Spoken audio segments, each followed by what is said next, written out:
Good morning po mga kabiyaya. Tayong lahat ay tumayo. Thank you, Jesus. It's worship time. Amen? Amen. Pero bago po yan, alam ko na tayong lahat dito ay nakaranas ng dakila at sukdulang biyaya ng ating Panginoon. Amen? At syempre, share naman po natin yung blessing na yan. Batiin ang katabi ng 2 thumbs up. Always declare, we are blessed and highly favored. We are Charito. Amen? Katulad ng ating natutunan, how are you? Yes, praise God. At kaya naman, at alam po natin, maging yung ating pong katayuan ay biyaya rin po ng Panginoon. At isa po sa ating natutunan sa mensahe ng biyaya, kung pag ito ay naunawaan natin na ito ay dahil sa biyaya, walang ibang mapapapurihan kundi ang Panginoon. Amen? All by His grace for His glory.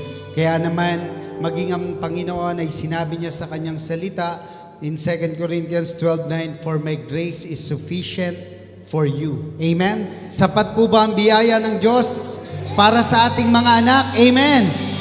Kaya ibabalik natin ang pinakamataas sa papuri, pasasalamat at pagsamba sa ating Diyos sa buhay, Diyos ng biyaya. Praise God! Purihin natin ang Panginoon. Hallelujah! Sama-sama pumalakpak. Dami ng presensya ng Diyos.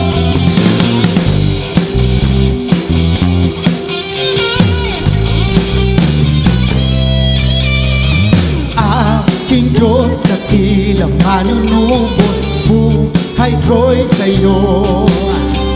Sa krus, yan ko'y binayaran mo ng iyong dugo. Aking Diyos, biyaya mo'y sukdulan, papuri ko'y sa'yo. Sa krus, hinapi mo ang kamatayan, pag-asa ko'y lubos.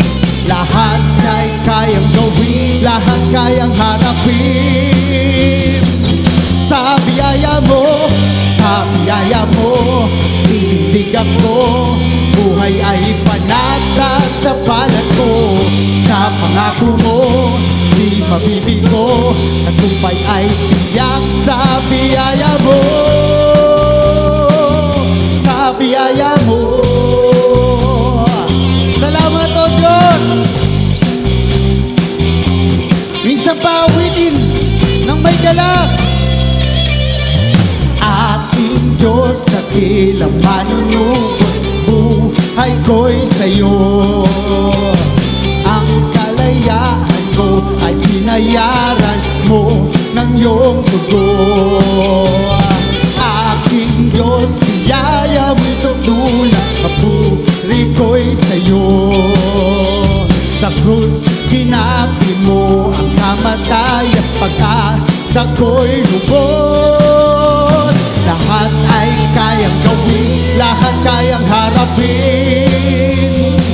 Sa biyaya mo, titindig ako.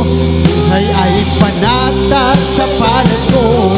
Sa pangako mo, di mabibigo. Tagumpay ay tiyak sa biyaya mo. Sa biyaya mo, titindig ako. Buhay ay panatag sa palad ko. Sa pangako mo, di mabibigo. Tagumpay ay tiyak sa biyaya mo. Sa biyaya mo. Salamat o Diyos. Purihin ka. Lahat ng papuri ay para sa'yo. Sa biyaya mo ay titindig ako. Sa pangako mo ay di mabibigo. Isa pa, sama-sama. Sa biyaya mo ay titindig ako. Sa pangako mo ay di mabibigo. Lahat ay kayang gawin, lahat kayang harap. Sabihin na may pananampalataya. Lahat ay kayang gawin na kayang harapin. Oh, misa pa. Lahat ay kayang gawin, lahat kayang harapin. Sa uling pagkakataon, lahat ay kayang gawin, lahat kayang harapin. Sa biyaya mo, titindig ako. Buhay ay panatag sa palad mo. Sa pangako mo, di mabibigo. Tagumpay ay tiyak sa biyaya mo. Sa biyaya mo, titindig ako. Buhay ay panatag sa palad mo. Sa pangako mo, di mabibigo. Tagumpay ay tiyak sa biyaya mo. Sa biyaya mo, titindig ako. Buhay ay panatag sa palad mo. Sa pangako mo, di mabibigo. Tagumpay ay tiyak sa biyaya mo. Sa biyaya mo. Oh, Jesus, salamat! Malakas sa pamuri para sa Panginoon. Salamat, O Diyos! Salamat, Panginoon. Napakadakila at sukdulan ng iyong biyaya, Panginoon. At sa mayong mga salita, kasama ang iyong pangako, na ipinahayag mo sa iyong salita, na binabantayan mo ang lahat ng iyong salita, na ito ay matutupad. Dahil ikaw ay Diyos na tapat sa iyong mga salita. Maraming salamat, dakilang Diyos. Nag-uumapaw ang aming kagalakan, kasiyahan, at pasasalamat sa pagpupuri sa iyo. Manatili po tayo sa presensya ng Diyos at patuloy nating damhin ang yakap ng pagmamahal at ng biyaya ng Diyos sa ating buhay. Purihin ka, O Diyos. Dakila ka, Panginoon.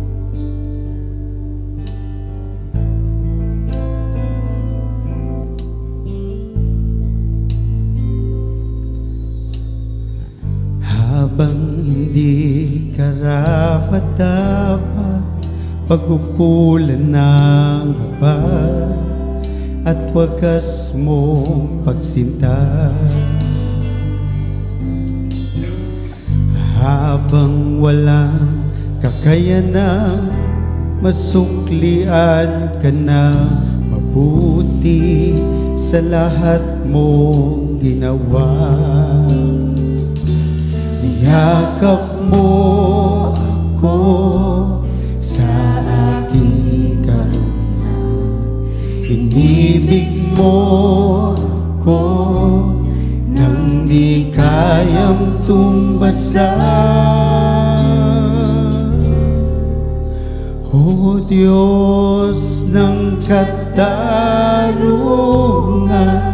at katwiran na kahit minsa'y di napahiran ang kabanalan, kalwalhatian. Salamat sa sukdulang biyaya mo, O Diyos ng pag-ibig na mas malawak pa kaysa aking mga pagkakasala. Higit pa sa buhay ko, salamat sa sukdulang biyaya mo.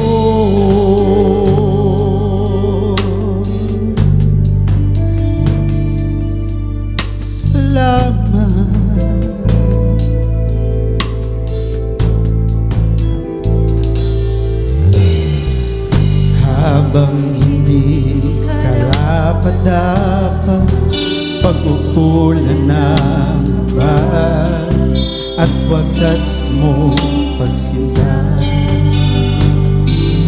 Oh, habang walang kakayanang masuklian ka na mabuti sa lahat mong ginawa. Iyakap mo ako sa aking katawan. Inibig mo ako nang di kayang tumbasan.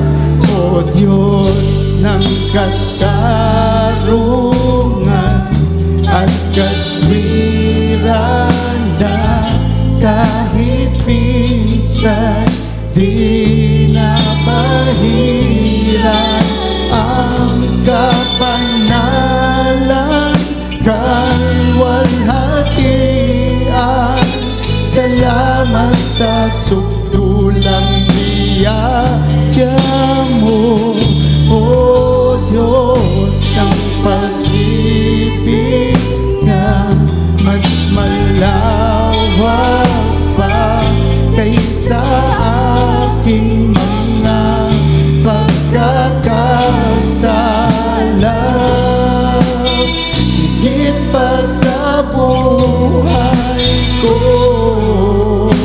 salamat sa sukdulang biyaya mo.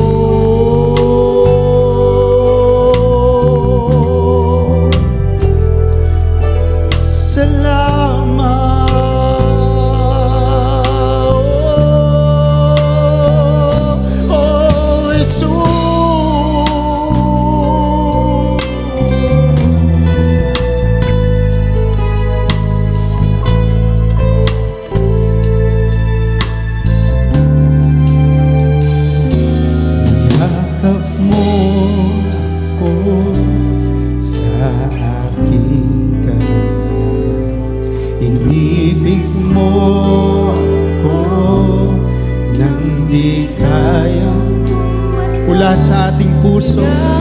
Yakap mo ko sa aking katawan. Inibig mo ako nang di kayang tumbasan. Yakap mo ako sa aking katawan. Inibig mo ako nang di kayang tumbasan. O Diyos ng katarungan at katwiran na kahit minsan di nabahiran ang kapanalan, kalwalhatian. Salamat sa sukdulang biyaya mo. Ng pag-ibig kaysa aking mga pagkakasala. Higit pa sa buhay ko, salamat sa sukdulang biyaya mo ng katarungan at katwiran na kahit minsan di napahiran ang kapanalan, kalwalhatian. Salamat sa sukdulang biyaya mo, Diyos ng pag-ibig kaysa aking mga pagkakasala. Higit pa sa buhay ko,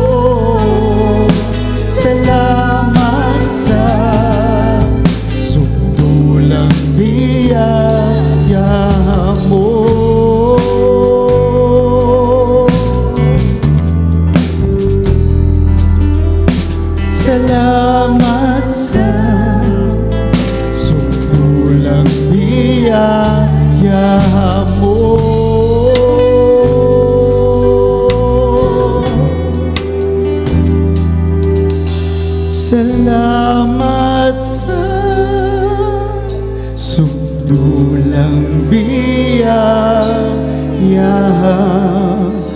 mo.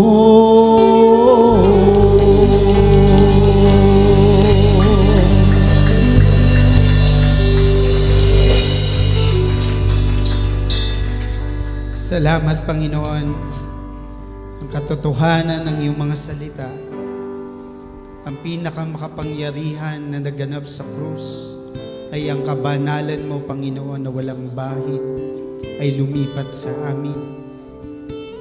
At ang lahat ng aming kalikuan at kasalanan at karumihan ay lumipat sa iyo, at ito ang binayaran mo sa krus ng Kalbaryo. Wala nang hihigit pa rito, Panginoon.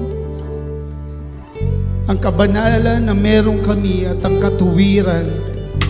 Lord, you said on your word that we are not only righteous, but we are the righteousness of God. Lord, kaya naman sa aming buhay, walang ibang matatanyag kundi ang kabanalan ng Panginoong Yesus at ang katuwiran namin sa iyong harapan. Not on by right doing, O God, but right standing with our Lord and Savior Jesus Christ.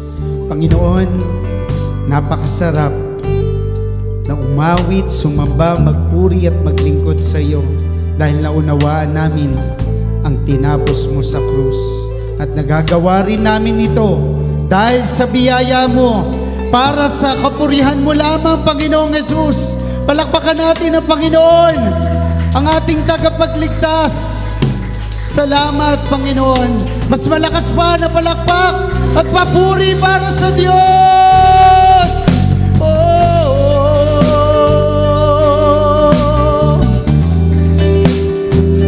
purihin ka, O Diyos.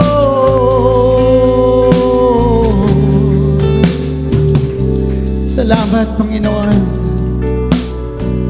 In your presence, there's fullness of joy, and the joy of the Lord is our strength.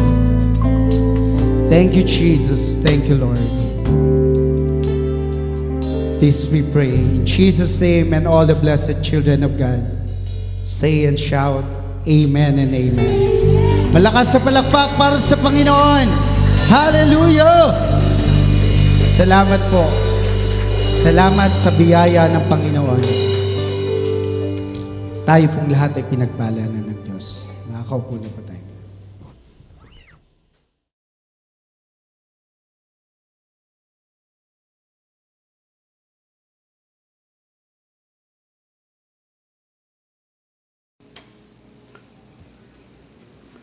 Praise the Lord. Praise the Lord. Come on, give him praise. Give him praise. Come on, clap your hands to the Lord. Everybody shout, praise the Lord. Praise the Lord. Everybody shout, praise the Lord. Praise the Lord. Hallelujah. Hallelujah. Let's give the Lord a clap of praise. Come on. Make a joyful noise to God. Make his praise glorious, for the Lord our God is awesome. Amen. Amen. Pakibati po ang katabi ng 2 thumbs up. You are Charito, blessed and highly favored of God. Do you believe that? Amen. Do you still believe that? Amen. Do you always believe that? Amen. Let's confess this together. I am Charito. I am Charito. I am blessed and highly favored. I am blessed and highly favored. I am a child of God. I am a child of God. Let's give the Lord a clap of praise. Come on, give him your best clap. Praise the Lord. Good morning, good afternoon, good evening. Anumang oras nyo napapanood ang broadcast po na ito. Ako po si Bishop Emmy. Ito po ang worship online ng The Lord's Community at EMI Community. Of course, magandang umaga mga kabiyaya sa lahat ng naparito sa bulwagang ito. If you are watching this broadcast for the first time, please like and follow us on Facebook. Over 100,000 people follow us on Facebook. Please join us and experience the difference. When you follow us on Facebook, don't forget to click the Seepers button and turn on your notification. And if not asking too much, and I know it's not, please subscribe to EMI channel at YouTube. Meron po tayong bago sa social media platform para po sa mga kabiyaya po nating TikTokers. Kasama nyo na po si Bishop Emmy. Please follow Bishop Emmy on TikTok. Ito po ay para sa pagbabahagi ng mensahe ng biyaya sa platform po na ito. Dala po natin ang mensahe ng biyaya sa pamagitan po ng Nuggets of Grace, ang pira-pirasong biyaya para po sa pang-araw-araw na pamumuhay. Please follow Bishop Emmy on TikTok. Please prepare your communion elements because at the end of this message, we will together do a Holy Communion. Sama-sama at sabay-sabay po nating idideklara ang bisa at kapangyarihan ng tinapos na gawa ni Kristo sa krus ng Kalbaryo sa pamagitan ng banal na komunyon. Ang katas ng ubas ay simbolo ng kanyang banal na dugo. Ang ostya ay simbolo ng kanyang katawan. Sa pamagitan ng kanyang banal na dugo, ang ating mga kasalanan ay pinatawad na. Sa pamagitan ng kanyang bugbog na katawan, ang ating mga sakit ay pinagaling na. Tulad ng nasusulat sa kanyang mga sugat, tayo'y pinagaling na. Kung ikaw ay may sakit at nanonood ka sa broadcast na ito, nais kong ipaalam sa iyo ngayon ang araw ng iyong kagalingan. Let me just encourage you, today is your healing day. Can we say that together? Today is your healing day. One more time, louder. Today is your healing day. We believe that with all of our hearts. Today is your healing day. Hindi mo napapanood ang broadcast na ito ng isang aksidente. Ito ay niloob ng mabuting Diyos. Kung ikaw ay may sakit, tanggapin mo ang iyong himala at kagalingan sa araw na ito. Let me also encourage you to worship the Lord with your offering. As it is written, honor the Lord with your wealth. Proverbs chapter 3 verse 9.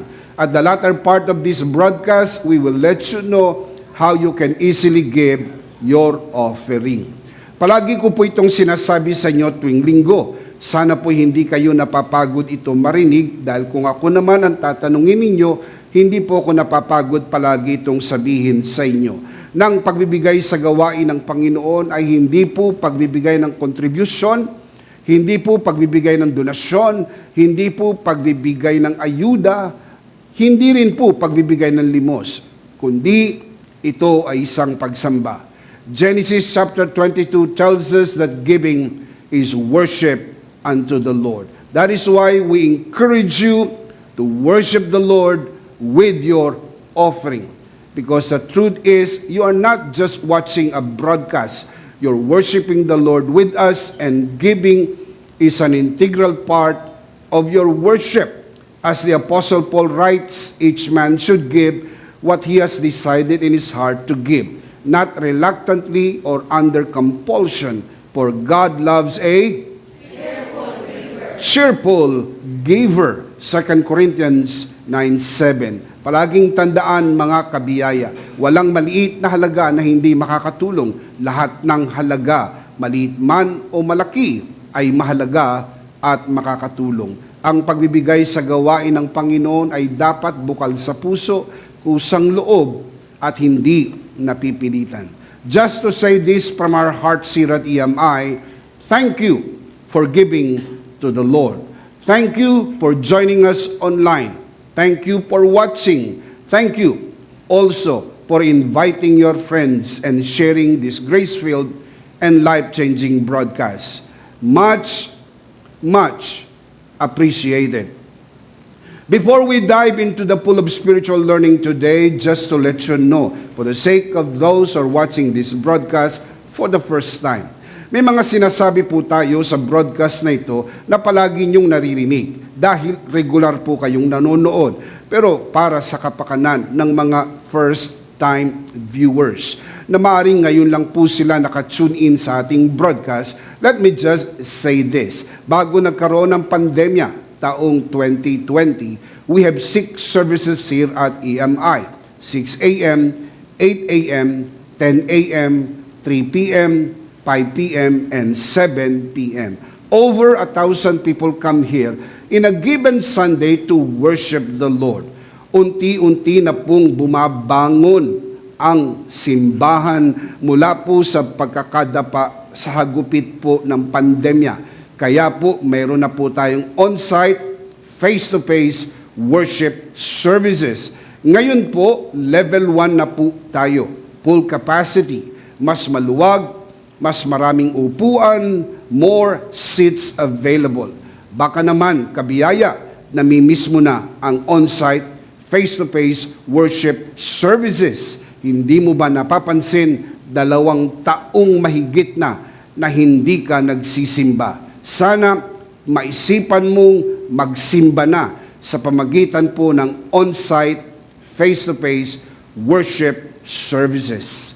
If you are near our worship center, here at the very entrance of NLEX, Valenzuela Exit, Paso de Blas, Valenzuela City, we would like to extend this invitation to you. We would like to invite you to come and worship the Lord with us in one of our 4 services, 6 a.m., 8 a.m., 10 a.m., and 3 p.m. Come, join us, and experience the difference. Thank you so much for joining us online. Maraming salamat din po mga kabiyaya sa lahat ng naparito sa bulwagang ito para magpuri, sumamba at tumanggap ng mabiyayang salita ng Diyos. Purihin ang Panginoon. Palakpakan po natin ang Panginoon.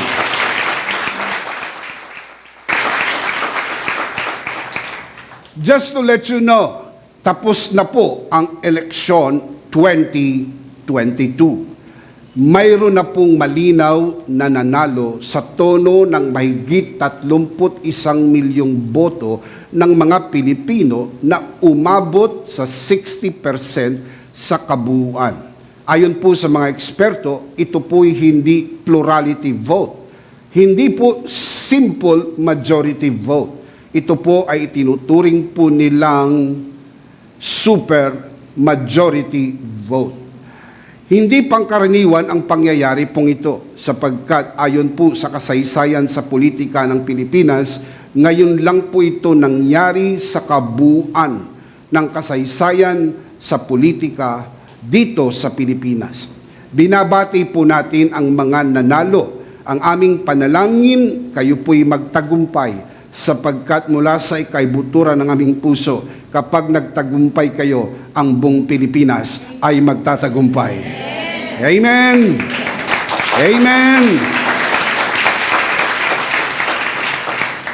Nagsalita na rin po ang mga kandidatong natalo. Sinabi po nila, respetuhin po natin ang resulta ng eleksyon. Ito ay boses ng mayorya, 31 million plus. Hindi po biro ang ganyang karaming boto na natipon at nakuha ng nanalong Pangulo at ikalawang Pangulo ng ating bansa. Ngayon lang po yan nangyari sa kasaysayan ng lahat ng naging Pangulo ng ating bansa. This is the very essence of democracy. The government of the people, by the people, for the people. No matter how painful it is, in a democratic country, the majority wins. That is why we believe whoever wins, God reigns. Can we say that together? Whoever wins, God reigns. One more time. Whoever wins, God reigns. For the last time. Whoever wins, God reigns. Meron po ko'y sinulat na e-book patungkol po sa usaping ito. Whoever wins, God reigns. Please get a copy of this new e-book. Sa pamagitan po ng Charito Shop, you can see the link on your screen, Charito Shop, the official online shop of EMI. I do not want to say anything anymore about politics that would aggravate the healing that's so needed and that is so necessary now.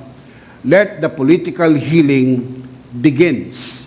There is a saying, be magnanimous in victory, gracious in defeat. Kailangan na po nating mag-move on sapagkat at the end of the day, lahat naman po tayo Pilipino, ang gusto po natin umunlad ang ating bansa sapagkat naniniwala po tayo pinagpala ng Diyos ang bansang Pilipinas. Palakpakan si Lord. Amen!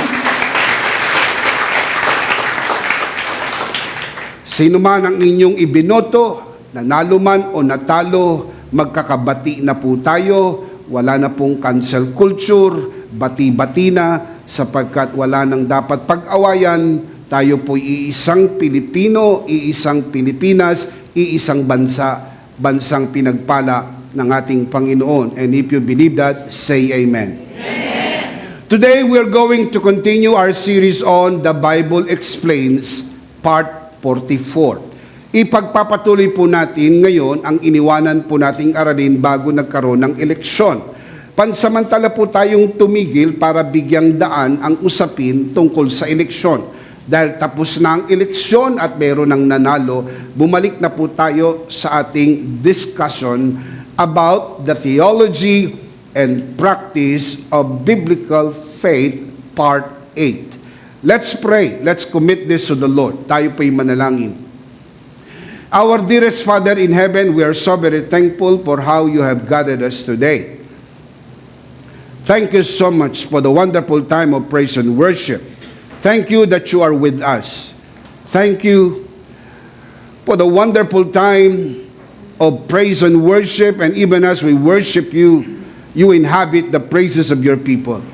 We commit to you this learning time as we always do, and even as we always pray, everything that will be said and done only for your glory and for the blessing of everyone. This we pray, Father, only in the name of your Son, our Lord and Savior, Jesus Christ, by the power of the Holy Spirit. And everybody would just simply say, Amen. Amen. Let's give the Lord a clap of praise.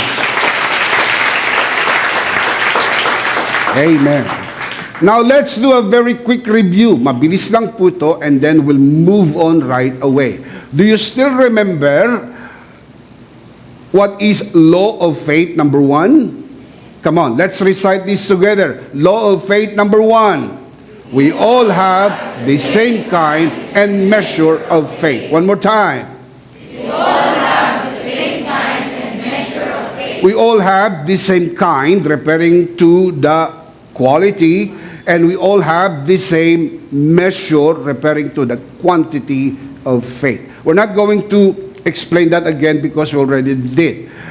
Now, law of faith number 2. Let's say this together. 1, 2, 3. Faith speaks, you will have what you say. One more time. Faith speaks, you will have what you say. Faith speaks, you will have what you say. Ito po yung sinimulan po nating talakayin bago po tayo pansamantalang natigil para bigyang daan ang mensahe patungkol po sa God's sovereignty over man's choice. Yan nga po yung very much related sa atin pong nakalipas na eleksyon. Nang atin pong simulang talakayin ang law of faith number 2, naging malinaw sa ating talakayan na mayroong kapangyarihan ang binibigkas na salita. We learn that there is power in a spoken word. We learned also that God spoke the universe into existence as recorded in Hebrews chapter 11 verse 3. Also, we learned that the whole universe is sustained by the spoken word of God. Hebrews chapter 1 verse 3. If God would lie to His word, the whole world, the whole universe would just self-destruct. Ganon kahalaga ang salita ng Diyos, binigkas man o salitang nasulat. Pag sinira ng Diyos ang kanyang salita, ang buong mundo ay kusang masisira. God would not do that, one thing for sure. Hindi sisirain ng Diyos ang kanyang salita. In fact, Jeremiah chapter 1 verse 12 tells us, binabantayan ng Diyos ang kanyang salita upang masiguro na ito'y matupad. Mahalaga sa Diyos ang kanyang salita. Mahalaga rin sa inyo ang inyong salita. Dahil pag nasira ang inyong salita, sira na kayo. Ganon din ang Diyos. Kapag nasira ang kanyang salita, masisira ang Diyos. Kaya binabantayan ng Diyos ang kanyang salita. There are two things God cannot simply compromise: His word and His name. Psalms 138 verse 2. I will bow down toward your holy temple and will praise your name for your love and your faithfulness. For you have exalted above all things your name and your word. Dalawang bagay ang hindi maring ikompromiso ng Diyos: ang kanyang salita at ang kanyang pangalan. Pag nasira ang salita ng Diyos, sira na po ang kanyang pangalan. At pag nasira ang kanyang pangalan, sira na po ang kanyang salita. Kung kaya't binabantayan ng Diyos ang kanyang salita. Ang buong mundo ay nalikha sa kanyang salita.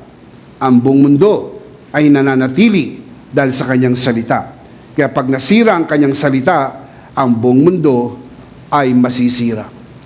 3 weeks ago, we talked about the life application of the law of faith number 2.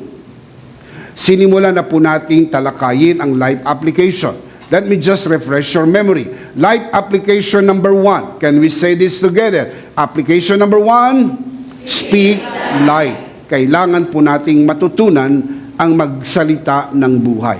Ang kakaibahan po natin sa hayop, tayo'y nakakapagsalita, nakakapag-isip, at nakakapagpasya, at sinasabi natin ang ating isip, sinasabi natin ang ating pasya. Kaya kung inisip mong mahalaga ang buhay, bigkasin mo ang buhay, sapagkat ang buhay at ang kamatayan ay nasa dulo ng iyong pagsasalita. Kung ayaw mo ng kamatayan, huwag kang magsalita ng kamatayan. Kung gusto mo naman ng buhay, palaging bigkasin ang buhay. Natatandaan niyo po ba ang storya ng Shunammite woman sa 2 Kings chapter 4? Yung kanyang famous liner, "How are you? All is well." Remember that? Can we say that together? How are you? All is well. One more time. How are ya? All is well. Always remember, when someone asks you, how are you? Say it, all is well. Come on, say that together. All is well. One more time.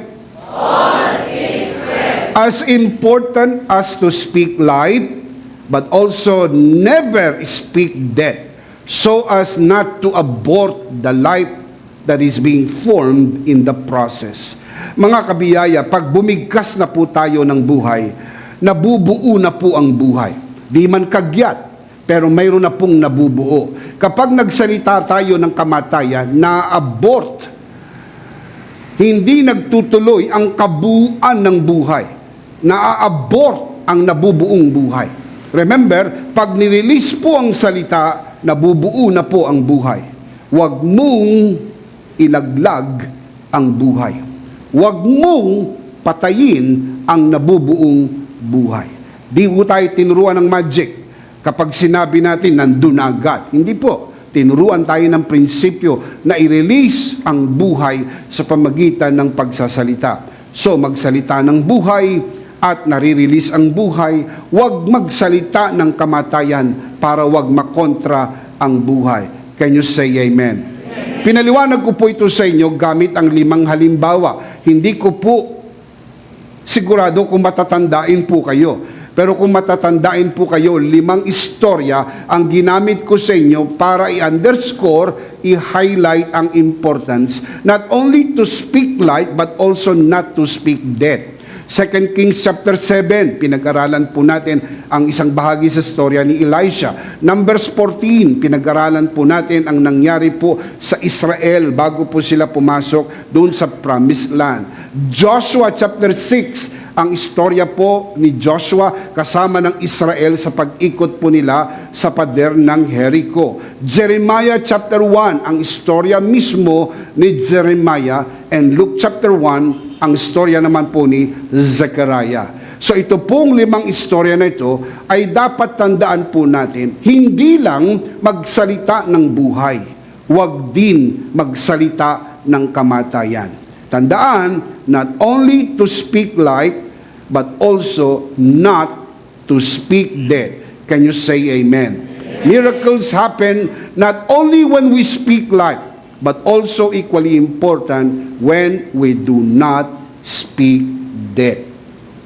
Today, we're going to continue our discussion on the life application of the law of faith, number 2. Application number 1, speak life. Application number 2, speak to your problem. Again, speak to your problem. Ang tradisyonal na panalangin na atin pong natutunan, sinasabi natin sa Diyos ang ating problema. Ito po ay atin ang nakasanayan. Sa totoo, hindi naman po ito mali. Dahil mayroon din pong basihan sa Biblia na sasabihin natin sa Diyos ang ating pong mga pinagdadaanan, ang ating mga pangangailangan, ang ating sitwasyon, kasama na rin ang ating mga problema. Ngunit hindi po ito ang kabuang turo ng banal na kasulatan patungkol sa panalangin. Mayroon ding iba pang paraan, mas mainam na pamamaraan, lalo na't ayon sa mas mainam na kasunduan. Ito po ang kasunduan ayon sa biyaya. Ang kausapin ng Diyos tungkol sa iyong problema ay mainam. Ngunit ang kausapin ng iyong problema tungkol sa iyong Diyos ay mas mainam. Alam ng Diyos ang iyong problema. Ang iyong problema ang kailangan makaalam tungkol sa kakayahan ng iyong Diyos. Walang problema na hindi kayang lutasin ng ating Diyos. There is no problem too big God cannot solve. Wala pong malaking problema na hindi kayang lutasin ng ating Diyos. If you believe that, shout amen. Do not talk to God about your problem. Rather, talk to your problem about your God. Madalas, at marami sa ating mga panalangin ay nagmimistulang pagsasalaysay ng ating mga problema na para bagang hindi alam ng Diyos kung ano ang nangyayari sa atin. Nagbibigay tayo ng report, nagbibigay tayo po ng pag-uulat, nagbibigay tayo ng salaysay. Lord, ito po ang nangyari kahapon. Parang hindi niya alam kung ano nangyari kahapon. Lord, ito po ang nangyayari sa akin. Lord, may sakit ako. Alam ng Diyos, may sakit ka. Lord, may problema ako. O Lord, lahat ng bagay na sinasabi mo sa Lord, alam po ba ni Lord?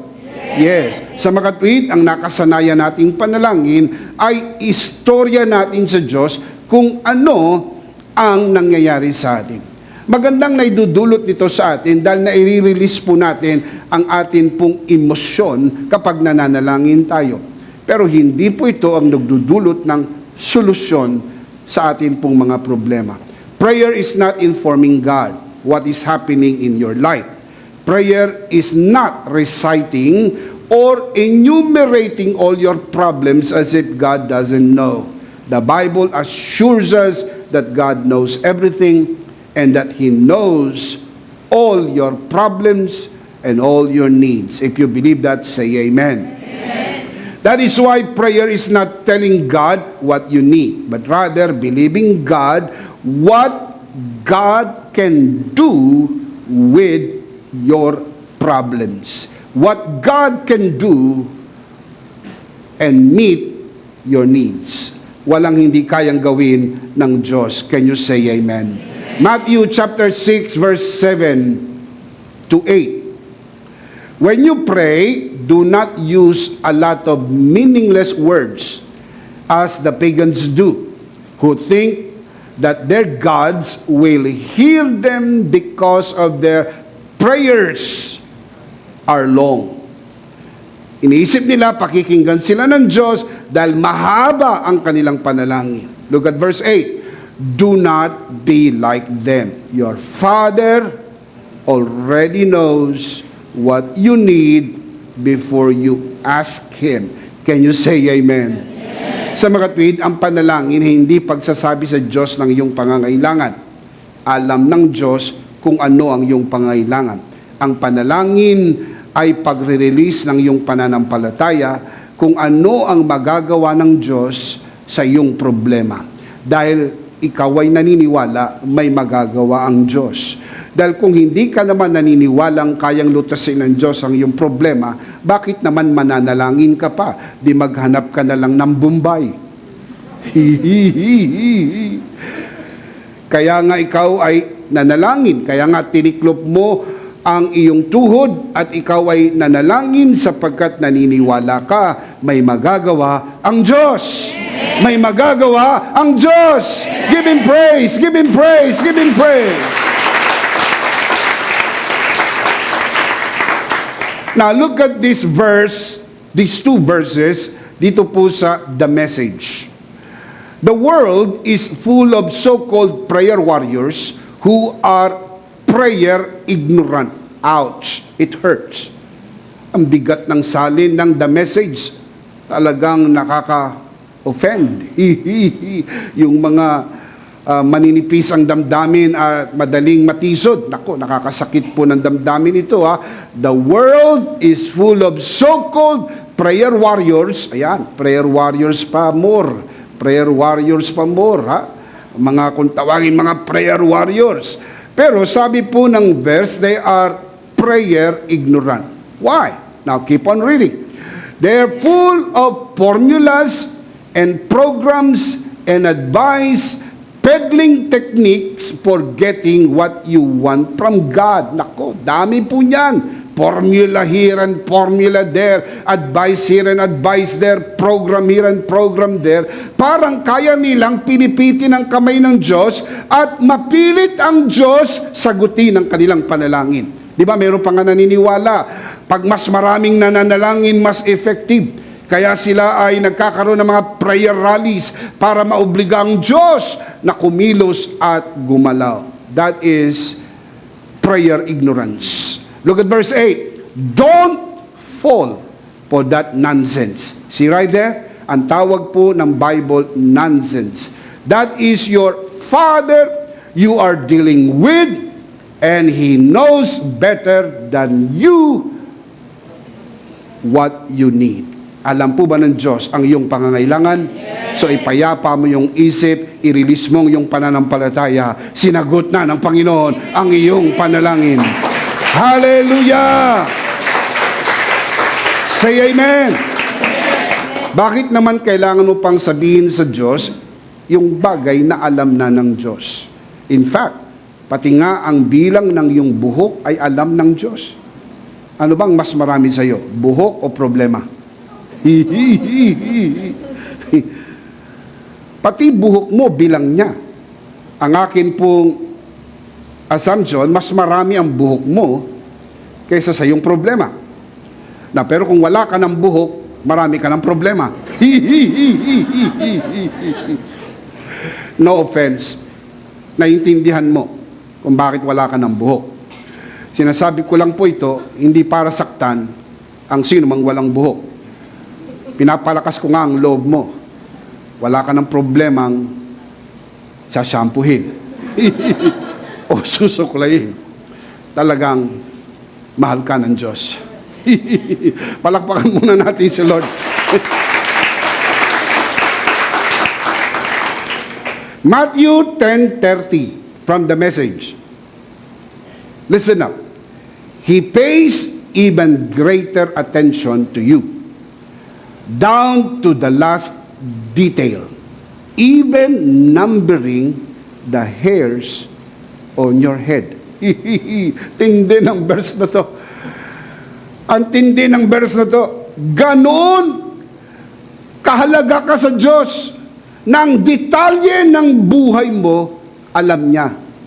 Kaya matay mong isipin, kung alam niya ang bilang ng iyong buhok, alam niya rin ang dami ng pera mo sa wallet. Amen. Alam niya rin ang mga pinagdadaanan mo. Alam niya ang problema mo. Alam niya ang sakit mo. Alam niya ang lahat ng situation sa buhay mo. Kaya hindi mo kailangan i-inform si God sa mga nangyayari sa iyo. Manapa, i-release mo ang iyong paniniwala sa lahat ng nangyayari sa iyo. Naniniwala ako, may magagawa ang Diyos. At ang Diyos ang makapangyarihan sa lahat. Walang imposible sa Diyos. Shout amen. Shout amen. Kaya po tayo tinuturuan sa banal na kasulatan, kausapin natin ang problema, hindi po ang Diyos tungkol sa problema, kundi ang problema tungkol sa ating Diyos. Kaya iniisip ng iba, Bishop, nasa Bible ba yan? Biblical po ba ang idea na kausapin ang problema? Hindi kaya mukhang maging katawa-tawa ako, kinakausap ko ang problema? Yan ba ay naayon sa Biblia? Meron po bang verse? Of course. Of course. Di ko alam kung first time ka nakapanood ng broadcast na ito. Naniniwala kami dito. The verse is the voice of God. Can we say that together? The verse is the voice of God. Kapag hindi ko naipakita sa iyo ang verse, hindi ka obligadong maniwala. Pero pag nailatag ko sa iyo ang talata, mga talata na nagpapatunay na pwedeng kausapin ang problema, maniwala ka dahil walang imposible sa Diyos. Let me show you the biblicality of this idea. Let me give you, at least in the Bible, 3 incidents where Jesus did this. Number 1, Mark chapter 4, verse 39. He, referring to Jesus, got up, rebuked the wind, and said to the waves, "Quiet, be still." Then the wind died down and it was completely calm. Kinausap ni Jesus ang hangin, kinausap ni Jesus ang alon. Sa makatwid, pwedeng kausapin ang problema. Ang problema ng hangin, ang problema ng alon na banta sa kanilang buhay sa sandaling yon, kinausap ni Jesus at sinabi, "Be quiet. Be still." And the Bible tells us that the wind died down and it was completely calm. Another one, Mark chapter 9, verse 25. When Jesus saw the crowd was running to the scene, he rebuked the evil spirit. "You, deaf and mute spirit," he said, "I command you, come out of him and never enter him again." Kinausap ng Panginoon, hindi lang ang masamang spirito, kinausap niya po ang pagiging pipe at ang pagiging bingi, na dala po ito ng spiritong masama at inutusang umalis. "You deaf and mute spirit." Kinausap po ang kabingihan at ang kapipihan na umalis. So hindi po sinabi sa Diyos, alisin. Si Jesus ang nagsabi, umalis. So sa halip na sabihin natin sa Diyos, pagalingin, pwede nating sabihin, sakit, gumaling ka. Sa halip na sabihin natin sa Diyos, lutasin niya ang problema, kausapin natin ang problema, umalis ka. Nagkamali ka ng address na pinuntahan. Hindi ka para dito. The last time I checked, sa kabilang bahay ka dapat pumunta. Hindi dito. Give Him praise! Give Him praise! Give Him praise! Woo! Shout amen! So, pwedeng kausapin. Kausapin mo. Huwag mo sabihin sa Diyos yung bagay na dapat ikaw ang gumagawa. Hindi sinabi po ni Jesus, "Ama, patigilin mo ang hangin. Ama, patigilin mo ang alon." Hindi po. Kinausap niya yung hangin, kinausap niya yung alon. Kinausap niya yung masamang espiritu, kinausap niya yung pagiging bingi at ang pagiging pipe at sinabing umalis. Another one, Mark chapter 11, verse 12, following verses. The next day, as they were leaving Bethany, Jesus was hungry. Now, interesting po yung Bethany, because the word Bethany literally means house of figs. F-I-G-S, pigs, igos. Because Beth is house, Bethany, house of figs. Like Bethel, house of God. Beth, house, El-Gat, Bethel, house of God. Bethany means house of figs. At si Jesus ay nagutom, iniiwan na po nila, papalabas na po sila, nandun pa rin sila sa Bethany, hindi po sinabing nakalabas na po sila, they were still in Bethany, but they were leaving Bethany. Jesus was hungry. Look at the next verse. Seeing in a distance a fig tree in leaf, he went to find out if it had any fruit.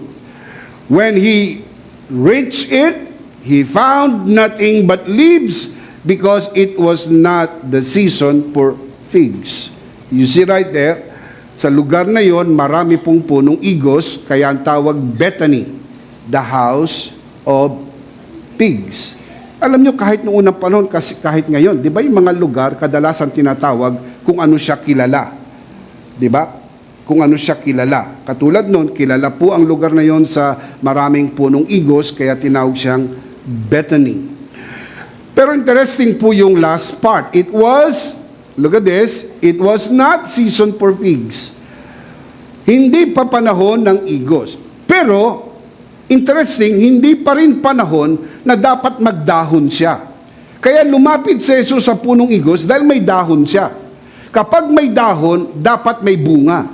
Dahil sinasabi ng mga eksperto, bago magbunga ang punong igos, nauuna ang dahon. Kaya kapag may dahon, ang expectation, may bunga. Kaya lumapit si Jesus sa puno dahil umaasa siyang makakakita siya ng bunga.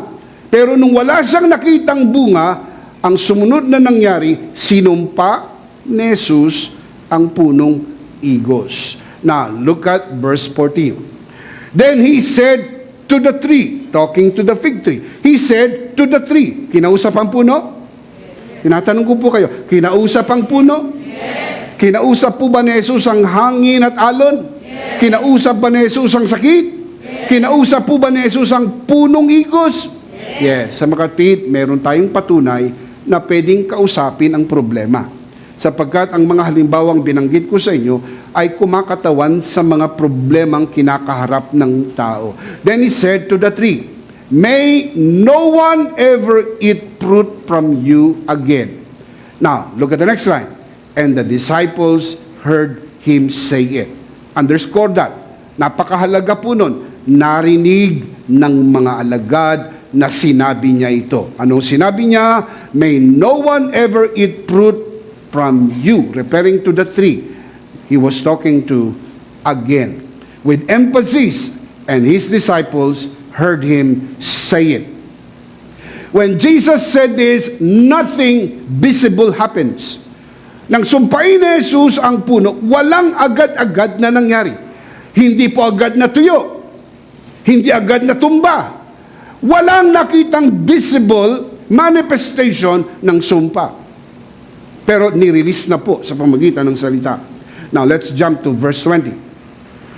In the morning, kinaumagahan, may lumipas ng 24 hours, kahapon niya sinumpa. Now, in the morning, as they went along, they saw the fig tree withered from the roots.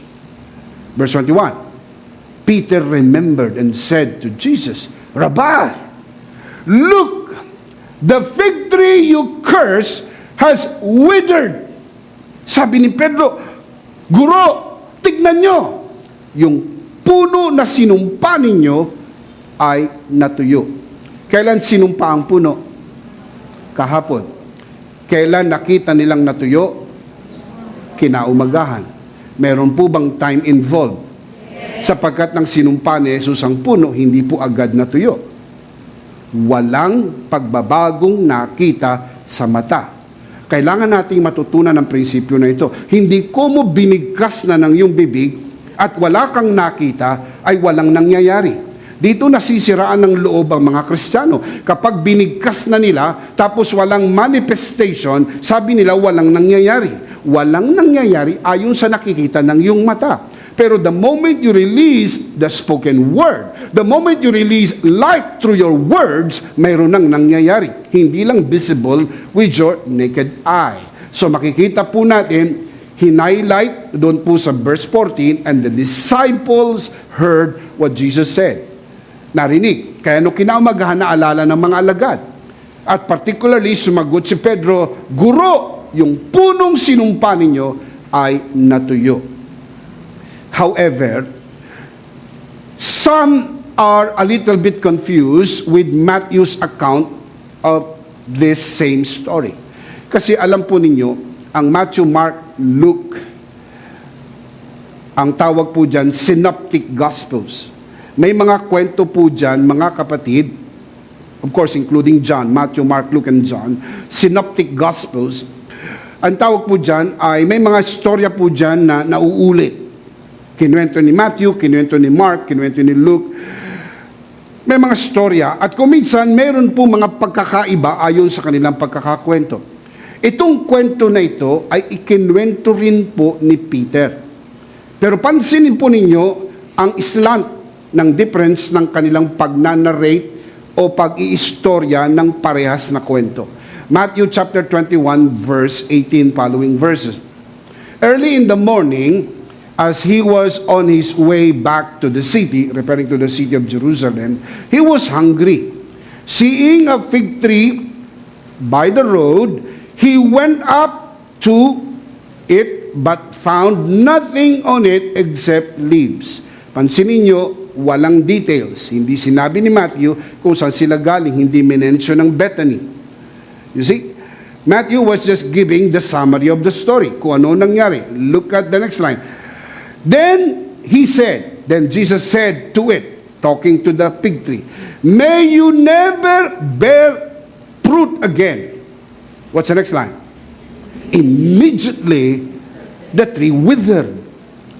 Na parang sa unang basa, agad na tuyo.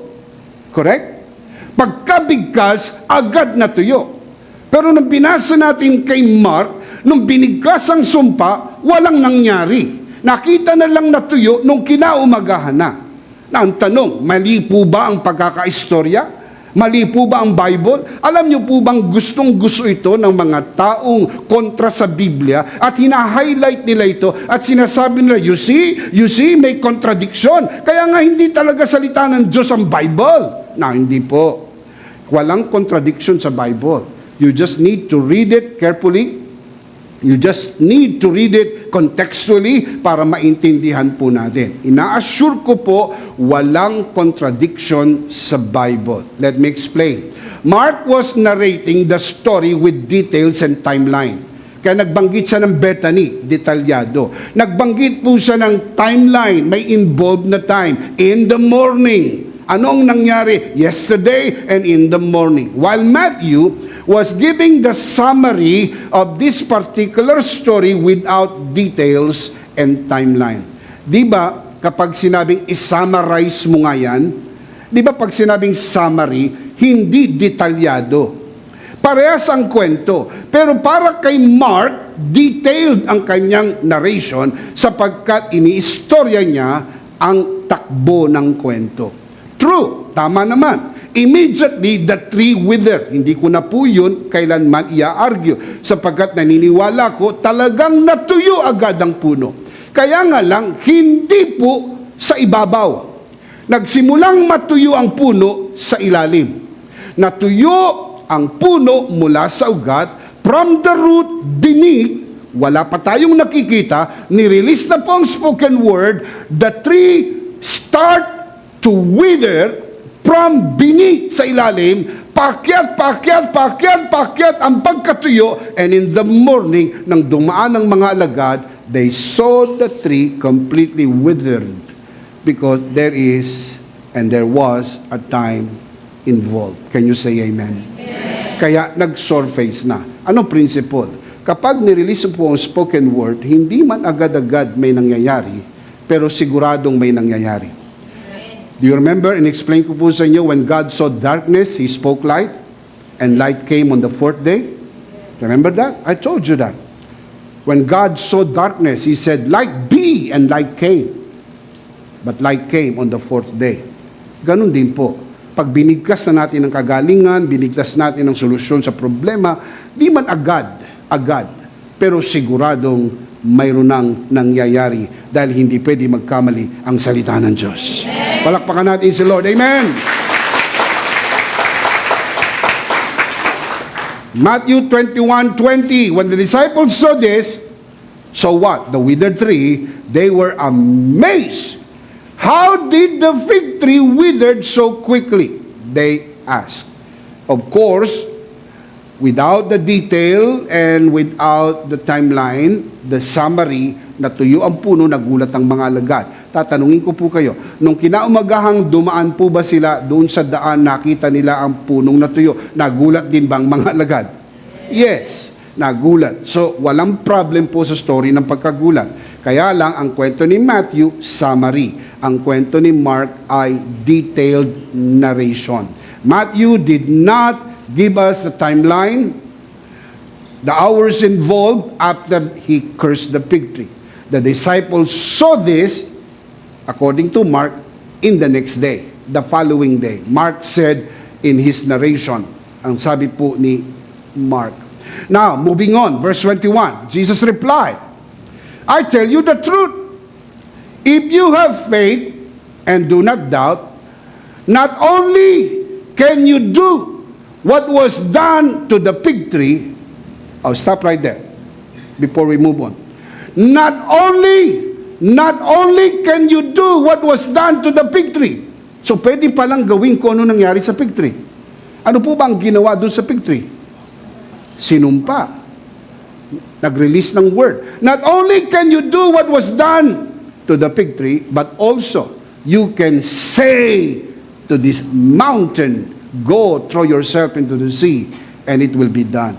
Tinuturuan niya ang kanyang mga alagad kung paano magsalita at kausapin ang problema.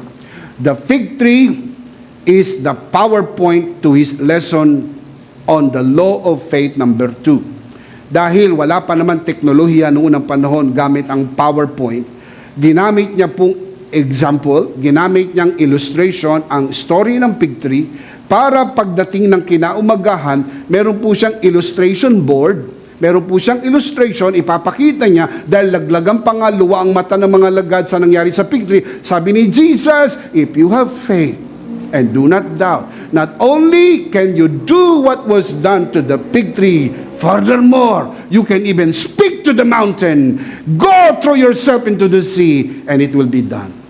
Tinuturo ni Jesus sa kanyang mga lagad, kausapin ang problema. Mark, with the same story, gave us the details of this particular discourse. Balik tayo kay Mark. Mark chapter 11 verse 23. Na hindi po ito na-mention ni Matthew. Again, kailangan mo pagdikitin ang dalawang story para makita mo po yung overview, summary, makita mo po yung details sa story ni Mark. Mark 11:23. For assuredly I say to you, whoever says to this mountain, be removed and be cast into the sea, and does not doubt in his heart, but believes, listen up, but believes that those things he says, may bibigkasin, wala? Meron. But believes those things he says will be done, and he will have whatever he says. Ilang beses inulit yung salitang says? Dalawa. Again, look at the latter part. Sa huling bahagi po ng verse, but believes. Kailangan maniwala. But believes that those things he says, sasabihin niya, will be done. He will have whatever he says. Dalawang bagay ang kitang-kita rito. Number one, believe that those things you say will be done, and believe that you will have whatever you say. Ito po ba yung wordings ng law number 2 ng faith? Faith speaks. You will have what you say. Remember? Faith speaks. You will have what you say. Now look at the last line of the verse. He will have whatever he says. Kaya mahalaga yung bibigkasin mo. Pero yung bibigkasin mo, dapat galing sa pananampalataya, at yung bigkas ng pananampalataya, dapat pinananampalatayanan. Now, look at verse 24. Therefore, I tell you, look at verse 24. Therefore, I tell you, whatever you ask for in prayer, believe that you have received it. Past tense. Sa Greek grammar, aorist tense. Therefore, I tell you, whatever you ask, present tense, you ask right now. In prayer, you pray right now. Whatever you ask in prayer, believe, present tense, you have to believe now. Believe that you have received it, past tense. In the Greek grammar, aorist tense. And it will be yours, future tense. Kailan magiging sa'yo? Kailan mo matatanggap? Pag naniwala kang natanggap mo na. Amen. Ulitin ko po, manalangin, maniwalang tinanggap mo na. Hindi po manalangin at maniwalang matatanggap mo. Doon tayo sanay. Lord, salamat, matatanggap ko na. Lord, salamat, gagaling na ako. Lord, salamat, malulutas na ang problema. Sa halip ng panalangin mo, Lord, salamat, pinagaling mo na ako. Lord, salamat, lutas na ang problemang ito. Lord, salamat, pinagaling mo na ako. Shout amen!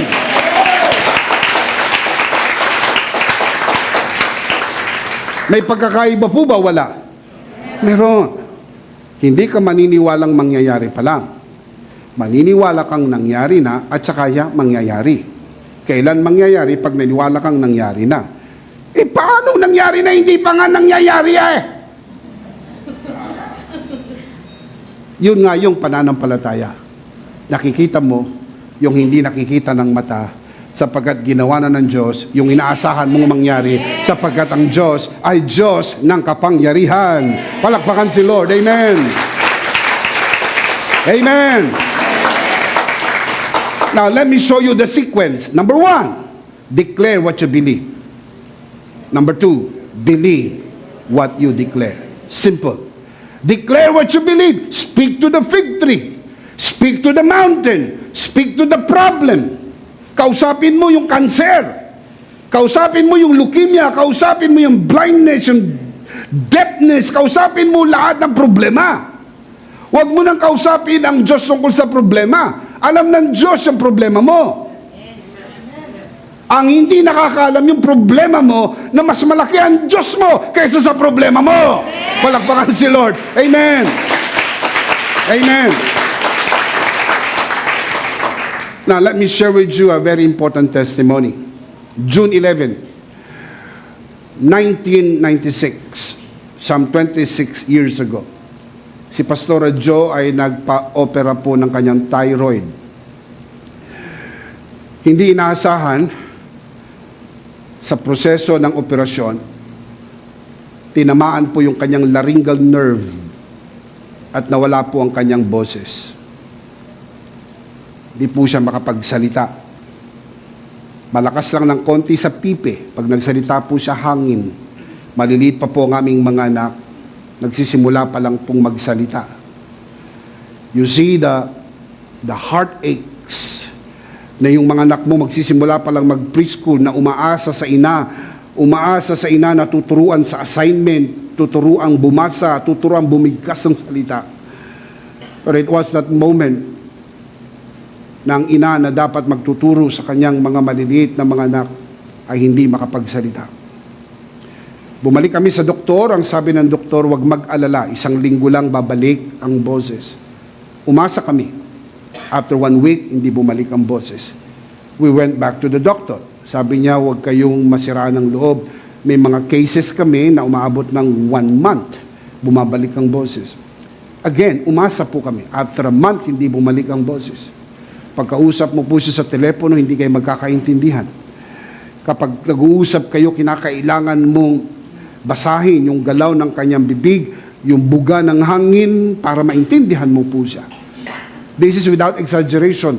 Malakas lang ng konti sa pipe dahil ang pipe hindi nakakabigkas. Siya po nakakabigkas pero hindi mo maintindihan ang kanyang binibigkas. After a month, bumalik kami sa doktor. Ang sabi ng doktor, nalulungkot ako, pero meron kaming mga kaso na after a year, imagine after a year, bumabalik. Again, anong magagawa mo kundi umasa ng umasa? So, asa pa more. Umasa kami, umuwi kami, umasa after a year. Pagkatapos ng 1 taon, hindi bumalik ang kanyang boses. We went back to the doctor for the last time. Sabi namin, Doc, hindi bumalik ang kanyang boses mag-iisang taon na nang siya'y operahan. Tanda-tanda ko po, and I will never forget this, hinawakan niya ako sa balikat, ang sabi niya, Mr. Domingo, nakakalungkot ang nangyari sa misis mo, pero ganyan talaga kung minsan. May mga cases na hindi na bumabalik ang boses. Tanggapin nyo na lang, ganyan talaga ang kapalaran. Walang gustong mangyari yan, pero we are very, very sorry. And then, to make that long story short, kinausap ako ng father-in-law ko. Ang sabi niya, Emmy, kailangan nating magdemanda. Maaari nagkaroon ng kapabayaan ng doktor. Hindi natin alam kung sinong humawak ng operasyon, kung yung mismo bang doktor o intern, we just do not know at this time. Pero meron siyang abogado, magsasampa ng demanda para makakuha ng danyos. Kahit paano makakuha tayo ng danyos, at least pera para makatulong sa inyo dahil hindi na siya makakapagsalita ng normal. And God is my witness. I said to my father-in-law, no. Sabi ko, hindi po ako magdidemanda. Dahil hindi po ako sumusuko, babalik ang boses ng asawa ko. Ang sabi niya, Emmy, hindi ako pwede magdemanda para sa asawa mo, kahit anak ko yan, ikaw lang ang pwede magdemanda. At sinabi ko doon sa abogado na nandoon, kausap ko po silang dalawa, hindi po ako magdidemanda. Naniniwala ako, babalik ang boses ng asawa ko. Alam ko na po ang prinsipyong ito. Walang problema kay God. Alam ko ang prinsipyo, kausapin ang problema. You know what I did? Tinignan ko sa internet kung nasa ng laryngeal nerve. Tinignan ko po yung anatomy, tinignan ko po yung physiology, kung anong function ng laryngeal nerve, yun po yung nerve na dalawa po yan, na yun po yung gumagalaw para makapag-produce ng tamang sound pag nagbigkas ka. Tinamaan yung isang parte, kaya na-paralyze. Kaya pag gumalaw po yung isa, may uwang, may hangin, hindi ho nabibigkas ang salita. So paralyzed itong part na to. Inalam ko sa internet, dinrowing ko sa isip ko. And every day, God is my witness. I speak to the laryngeal nerve. Kinakausap ko araw-araw. Kahit tulog na si Pastora Jo, hahawakan ko yung kanyang lalamunan at kakausapin ko yung laryngeal nerve. I speak to you, laryngeal nerve. Be healed. Resurrect in Jesus' name. Mabuhay ka uli. Gumalaw ka uli. The next day, walang nangyari. The next week, walang nangyari. Next month, walang nangyari. Pero alam nyo mga kapatid, October 28, 1997, isang taon at konti kalahati, ay nakahiga po kaming mag-asawa. Nagising ako. Ang sabi ni Pastor Jo, hello, Mike, check, check, Mike. And what was so funny, wala naman siyang hawak na mic. And the funnier thing is that wala naman kaming video sa kwarto. Check, mic, hello, hello, hello, hello? Hello talaga? Sabi niya. Alam niyo sa tuwa niya, ginising ako, tinulak ako. Nahulog ako sa kama. Ang sabi niya, nakakapagsalita na ako! Nakakapagsalita na ako! Nakakapagsalita na ako! Hey, listen to me, mga nanonood sa broadcast. This principle works. Huwag mong sabihin sa Diyos ang problema. Sabihin mo sa problema, malaki ang aking Diyos. Nagpapagaling ang aking Diyos. Ang Diyos ng himala, walang imposible sa Diyos. Ang patay na nerve gumalaw at nagsimulang maging normal ang kanyang pagsasalita. Simple lang po si Bishop Emmy. Ang pangarap ko lang po sa buhay ay mag-asawa, magkaroon ng pamilya, at ang mapapangasawa ko, makasama ko maglingkod sa Panginoon. Bago po nawala ang kanyang boses, nagtuturo na po siya. Pero nung mawala ang kanyang boses, 1 taon at kalahati, hindi na po siya nakakapagturo. Di na siya nakakapagsalita. Kaya nung maghimala ang Diyos, ibinalik ang kanyang pagsasalita na ipagpatuloy niya ang kanyang paglilingkod sa Panginoon. Purihin ang Panginoon. Say amen. December 12, 2021. Tumaas po ang blood sugar ni Pastora Joe ng mahigit 300. At ang kanyang blood pressure ay pumalo po ng halos 200. Dahil po dito, nawalan po siya ng balanse sa pagtayo. Pag tumayo po siya, natutumba po siya. Pag itinayo ko po siya, natutumba. Hindi na po siya makatayo, hindi na po siya makalakad. And what went even worse, paglipas ng ilang araw, nawala ang kanyang pagboses. Nawala ang boses, nawala ang pagtayo at balanse, hindi na po nakakapaglakad. Sa kaso po na ito, siya po ay mananatili na po sa bahay ng habang panahon. Hindi na po siya makakasama sa gawain. Hindi na po siya makakapagturo. Sabi ng doktor, kailangan magpa-check up. First thing na in-order po niya ay magpa-CT scan. As you all know, ang aming panganay na anak ay isang medical doctor, si Doc Eswi. At isa po sa ating member ng church, marami po tayong mga doktor po rito, pero si Doc Rick Salvador, sila pong dalawang nag-uusap. May mga terminong hindi ko naiintindihan. Sila lang. Alam niyo naman, pag nag-uusap ang doktor, sila lang nagkakaintindihan. So, ang naiintindihan ko lang habang kausap ni Doc Eswi, si Doc Rick, ay agad-agad pumunta na kayo sa ospital, ipa-CT scan para makita natin ang damage. Bakit hindi siya nakakatayo? Bakit pag natutumba, pag tumayo siya, natutumba siya? Ganyan po ang istorya. Pag tinayo ko po siya, natutumba. Hindi niya mailakad ang kanyang paa, natutumba po siya. Lumabas yung result. Mayroong parte sa kanyang brain na na-damage dahil po sa pagtaas ng blood pressure. And I know the principle. I know this principle. Sabi ko, hindi na ito bago sa amin. Dinaanan na namin ito before. Hawak-hawak ko po yung result ng CT scan. I know the principle. Kinausap po namin ang brain, anong parte sa brain. Every day, day in and day out, we speak to the brain. Now, I may not know kung ano po ang mga medical term. I do not know. I am very, very sorry. I am not into that kung paano ang tawag dito at tawag doon. Pero alam ko mayroon diferensya somewhere sa kanyang brain na sabi ni Doc ay responsible sa kanyang balance. Kasi sa brain po natin, mayroong responsable sa pag-balance natin. Na pag tinamaan po yun, ay mawalan ka ng balance. Kaya kita nyo po, iba-ibang manifestation sa mga na-stroke. Yung iba hindi natamaan yung pagsasalita, yung iba natamaan yung kamay, yung iba natamaan yung paa, yung iba hindi nakakalakad, yung iba hindi nakapagsalita, yung iba nakakapagsalita pero hindi makalakad. Naintindihan niyo po ibig sabihin. Yung iba naman po mga kapatid, hindi na nakakapagsalita, hindi pa rin po nakakalakad. Napakaraming complexity ng medicine and science which I am not in a position to discuss, kaya lang ang alam ko, something is wrong there.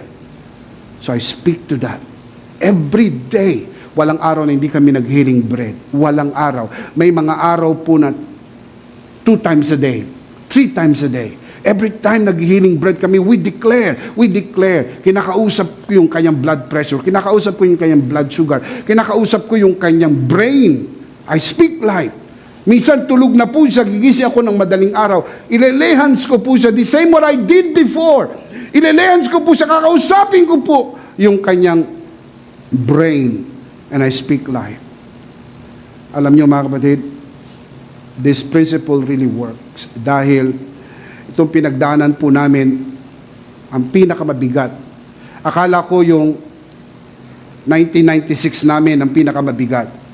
Pero compared to this, 2021, this is the hardest, the most difficult one na pinagdaanan ng pamilya. Ito yung pinakamalungkot naming Pasko. Alam po ninyo, yung Pasko na yan, hindi naman po siya makakain. Pero naghanda pa rin kami. Nilabas namin yung mga cover doon sa mesa na inilalabas lang pag Pasko.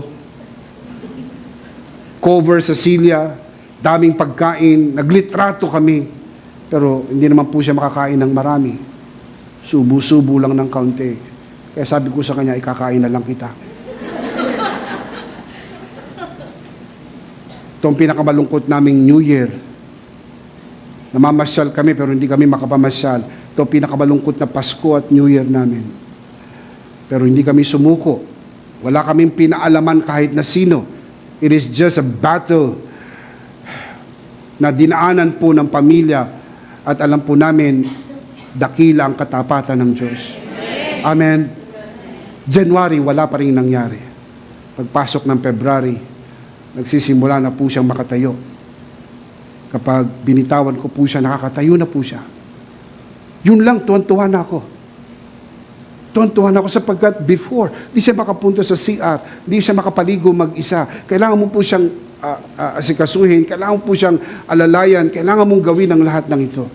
Which we love to do sapagkat this is where family works sa mga ganitong pinakamahirap na pagdadaanan sa buhay.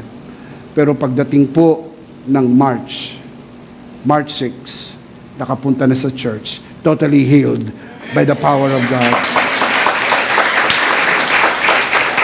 Amen. Third Joe, please come here. Nais kong ipakita ka sa buong mundo.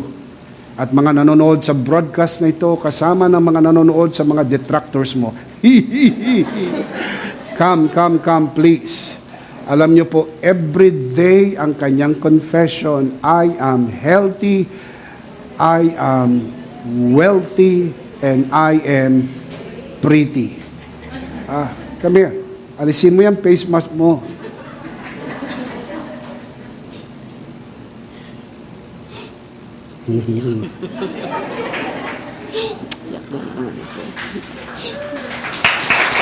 That is good. Nais ko pong sabihin sa lahat ng nanonood sa broadcast na ito, ang itinuturo ko po sa inyo hindi kwentong kutsero, hindi po kwentong barbero. I got saved when I was 8 years old and I became a pastor when I was 18. My only desire in life is to preach and teach the purity of God's Word. Purong-puro po ang turo sa mensahe ng biyaya. Walang sakit na hindi kayang pagalingin ng Panginoon. Amen.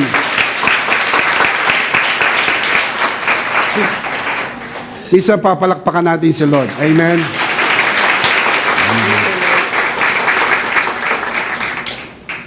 Dalawang beses na po ito nangyari. Dalawang beses. Dalawa. Na, hindi po ito politika, dalawa. Malaya ko na itong nagagamit dahil tapos na ang kampanya. Dalawang beses ito nangyari sa amin. 1996 and 2021. At diniklara ko na hindi na ito uli mangyayari. Amen! God bless so much. Palakpakan natin si Lord. Amen. Come on, give Him praise, give Him praise, give Him praise.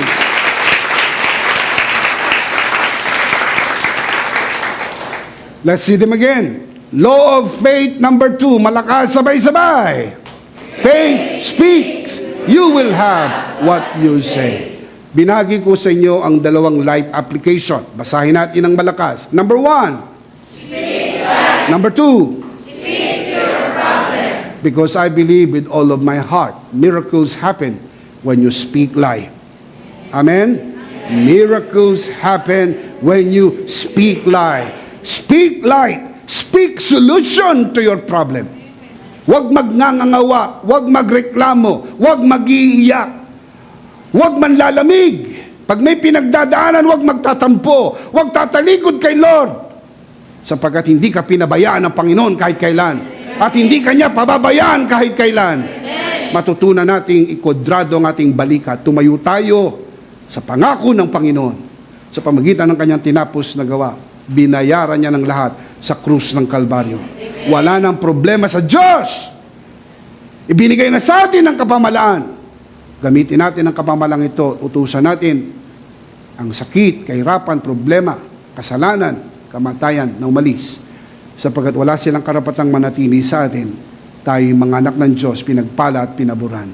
Sapagkat natutunan natin ang malaking kaisipan. What is the big idea? Miracles happen when you speak life. One more time. Miracles happen when you speak life. Miracles happen when you speak life. Of course, we do not want to end the broadcast without giving you the blessed opportunity to receive Jesus today and be saved. Yan ang pinakamalaking bagay at pinakamagandang bagay na pwede mangyari sa iyo. Ang ikaw ay maligtas. Kung nais mong maligtas, itaas mo ang iyong dalawang kamay. Samahan po natin ang ating mga bisita sa pamagitan po ng broadcast. Let us lift up our two hands. Mananalangin tayo ng pagtanggap. At bawat kataga na bibigkasin ko, samahan natin ang mga baguhan na manalangin ng pagtanggap. Let us pray. Ariin po ninyo na ito ay inyong personal na panalangin. Bawat kataga, bigkasing may paniniwala. Manalangin tayo, Panginoong Hesus. Ako po'y makasalanan. Hindi ko kayang iligtas ang aking sarili. Ako'y mapapahamak ng hiwalay sa iyo. Narinig ko po ang mabuting balita. Ako'y naniniwala. Tinatanggap kita sa aking puso bilang aking Panginoon at aking tagapagligtas. Salamat po. Pinatawad mo na ang aking mga kasalanan. Isinulat mo na ang aking pangalan sa aklat ng buhay. Sa pangalan ni Jesus. Amen. Amen. Ako na lang po mananalangin, Ama, sa oras na ito. Tinataas ko po sa harapan ng sinumang sumunod sa panalangin ng pagtanggap. Ipinagkakatiwala ko po sila sa iyong kagandahang loob na sila'y lumago sa biyaya at sa bagong natagpo ang pananampalataya. Sa pangalan ni Jesus, tayo pong lahat ay magsabi ng Amen. Palakpakan si Lord. Amen. Ihanda po natin ang ating mga sarili. Tayo po'y darako sa banal na komunyon. This is very powerful. Kunin po ninyo ang inyong communion elements and let's do this together.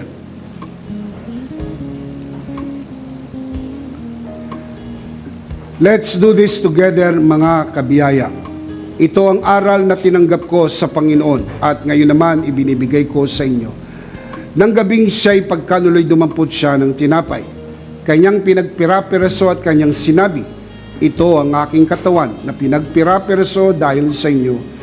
Gawin niyo to bilang pag-alaala sa akin. Sabay-sabay po natin gawin.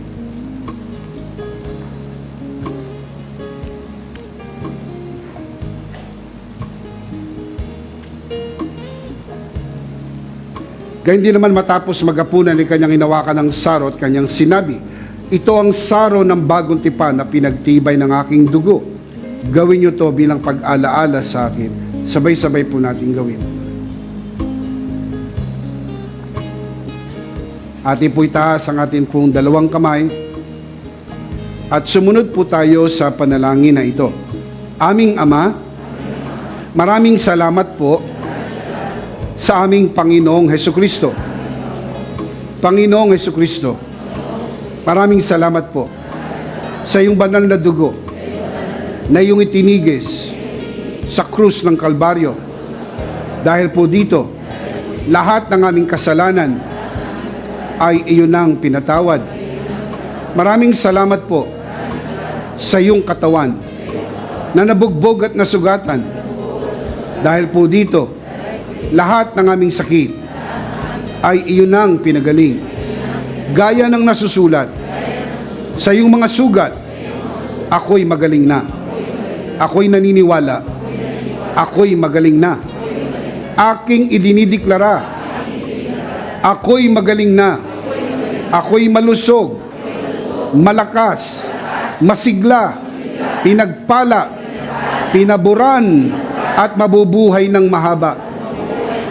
Sa pangalan ni Jesus, maraming salamat po, Banal na Espiritu, sa iyong kapahayagan sa mensahe ng biyaya. Sa pangalan ng Panginoong Jesus, Amen. Amen. Palakpakan si Lord. Amen. Come on, give Him praise, give Him praise. Sabay-sabay, malakas, ano po ang ating big idea? Miracles happen when you speak light. One more time. Miracles happen when you speak light. Last of all, let me speak to your heart, you who are watching this broadcast. If this broadcast has blessed you, and if not asking too much, I would like you to bless this ministry with your love offering, so that together we can reach the world with the message of full grace. And from the bottom of our hearts, here from EMI, we would like to say, thank you for giving to the Lord. We'll see you next Sunday, purposely on site, but definitely we'll see you again online. Ako po si Bishop Emmy, kasama po si Pastora Jo at ang kabuuan ng The Lord's Community at EMI Broadcast. Maraming